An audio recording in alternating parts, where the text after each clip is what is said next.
And అంటే okay, బాగా illiterate పక్కన పెడితే బాగా ఉండి చాలా బాగా ట్యూన్ అయిన ఆర్టిస్ట్ వాళ్ళకి మీ సినిమాలలో అవకాశం ఇవ్వలేని పరిస్థితి ఇప్పటివరకు?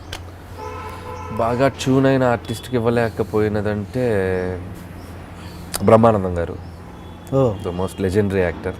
అంటే మీరు చాలా క్లోజా? చాలా క్లోజ్. సినిమా నేను అసిస్టెంట్ డైరెక్టర్గా ఉన్న, రైటర్గా ఉన్నప్పుడు కూడా బాగా నన్ను పలకరించేవాడు, బాగా చూసుకునేవాడు ఆయన. సో అన్లక్కీగా నేను చేయలేకపోయా ఆయనతో, ఎందుకో కుదరలా. దానికి పర్టికులర్ రీజన్ ఏం కాదు, మేబీ పటాస్ సినిమాకి అప్పుడు చేద్దాం అనుకున్నాం, బట్ కొన్ని బడ్జెట్ ఇష్యూస్ వల్ల చేయలేకపోయాను పటాస్ టైంలో. సుప్రీంకి ఛాన్స్ లేకుండా పోయింది, అసలు ఇది లేదు.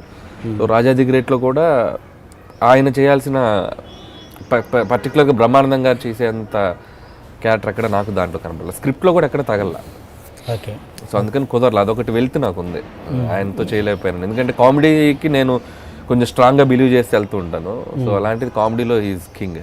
సో ఆయనతో పని చేయలేకపోయానని ఒక ఫీలింగ్ ఉంది.